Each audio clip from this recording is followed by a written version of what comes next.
I don't know who needs to hear this. I I don't even know if I'm the only one experiencing this. I highly doubt it. But so today I've been feeling some hurt. Um just feelings of rejection and feelings of, you know, when you're excluded, and those feelings I didn't know how to not rationalize them away. I realized this about myself as I was thinking about it and like feeling some type of way. And you know, that feeling where your chest squeezes really, really hard and you're trying to rationalize it as to make those feelings go away, you know? And why do we do that? Like, I know it's to like avoid those difficult feelings and to avoid, I don't know, like no one wants to feel uncomfortable feelings. Like we're it's not a nice feeling, you know. It's part of our human experience, and in a way that's beautiful because it can really show how beautiful all of the human experience can be. The contrast in both of them can highlight how deep something goes. So for example, if, say, you know, you lose someone who you loved very deeply and it hurts, and your pain and your tears and the heartache of it all is a testament to how much you love that person. Honestly, the more it hurts, the more you loved that person. And that's a beautiful thing. It's a beautiful thing. Okay, so I'm going off on a tangent. But so today, yeah, I've been feeling not great. Today, I started crying and realizing that these feelings are stemming from my inner child and also my teen. My inner child is one who feels hurt and doesn't understand what's going on. They're hurt, they're not being included. They're they feel like they did something wrong for this to happen, you know, and all they really need from me is love and like reassurance that they're not in trouble, that they didn't do anything wrong, that they're so easy to love. Like it's not difficult to love them. My teen, on the other hand, she's mad. To put it frankly, she's angry, righteously, world endingly angry at all the injustice. And, you know, she feels the rejection in a lot more deeply than my inner child does, I find. Like she sees the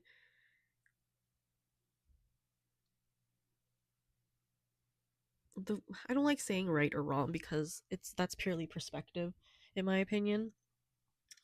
But like she sees the injustice of certain things, and that we didn't deserve for these things to happen. We didn't deserve to feel this way. We didn't deserve to be treated this way. And they want that acknowledgement, you know?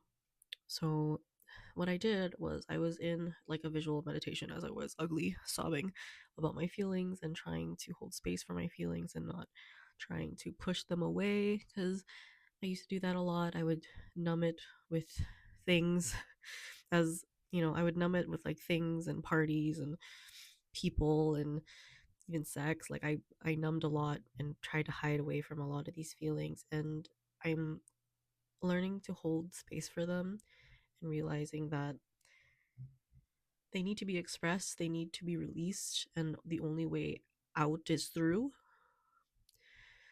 So here I am sobbing about these big hurts of the hurts coming up from the past of being rejected or left out and feeling excluded and like I don't belong, And I, I imagined my young, like, I want to say like 2 year old to 5 year old self, her face like scrunching up and like really ugly strong with a big like frown. It was hard to see, and I'm like crying as I'm seeing her, and she's just sobbing. So I'm holding her. Ooh, I'm gonna cry. I'm holding her, and I'm reassuring her that she didn't do anything wrong, that she is loved, that I love her. I'm holding on to her really, really tight as she squeezes me back, holding on, just crying her little heart out. She just. And then as I'm doing this, I sense like another presence next to me, and I look over, and it's a teenager version of myself. I want to say between the ages of like 15, even 13 to like almost 18. And she's mad. It's the type of angry where she's frowning. She has this angry face on with her big, like, eyebrows all scrunched up, and like teeth like clenched, her jaw clenched and grinding a little bit, but her hands all clenched and fisted up. But she's crying. She has hot, angry tears falling down her cheeks. And I look at her, and I hold out my hand, and she pauses for just a moment, looks at me. She takes it, and that's when it turned into from angry crying to just big, big anguish, sobbing. The loud wailing that sometimes you experience. And that's when I hold on to both of them. I'm also crying ugly, crying chest tight. Like it feels like I'm choking. Like I'm also like holding tight on my own hands, like squeezing and feeling so tense, and just my whole body is racking with sobs at this point. In the moment it doesn't feel good. In the moment it doesn't feel good to cry like that, but I needed that, and I will probably continue to cry for the rest of this day, because once I start I can't stop, it seems. And after that, sometimes I like to talk to ChatGPT. I know this is controversial, but whatever, about like my feelings. It's nice to hear the things come back to me, but they said I should try to like write out a poem about my feelings, and I actually wanted to share that. So I'm gonna read it out and be vulnerable right now, um, with the poem I wrote to myself and to my inner child and my inner teen, mainly myself, but they're me and I am them kind of thing. Okay, I should stop. I should stop like avoiding it. I'm nervous. Okay. Do the scary thing. Do the scary thing, Jovolynn. Do the scary thing. Um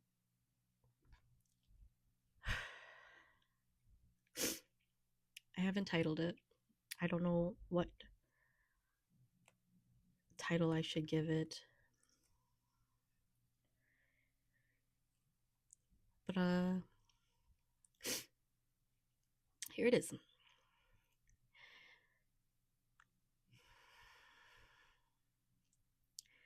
Hold on to the child, for she is soft and wild. Offer your hand to the teen, for that is all she needs to feel seen. There is nothing here that needs mending, only tender hearts in need of pure love unending. I am not broken, I am returning to myself, to my softness, to the love that's still burning. Oh, I'm gonna cry again. Yeah, that's the poem I wrote, and I hope that whoever this, no, fuck it, not I hope, I pray that this video finds who it needs to be given to, who needs to see it, who needs to feel it, who needs to know that they're not alone in this feeling like you don't belong and feeling rejected from everybody else. here's to us learning how to make that safe space and make that belonging for ourselves, making that space for ourselves, and starting within, because in a lot of ways that feeling is that feeling of being left out and not belonging also is a small kernel of us feeling that way, us rejecting ourselves. So here's to us releasing that. If you need to cry, babe, just cry it out like I did. I'm going to continue after this video. Cry it out, release it, write it out, scream it, do what you need to, draw, paint, whatever you need. Just release it. And learn to try to embrace yourself. Embrace your inner child, embrace your teen, embrace all that you've gone through and will go through. And know that it is all for you. It is all for you to fully step into who you are meant to be. And that is really scary and also really exciting. So, yeah, I'm going to end it that here. I hope you liked the video. And, you know, like the video, comment, share, subscribe, all those good things if you want to. And I will talk to you next time. Okay. Bye.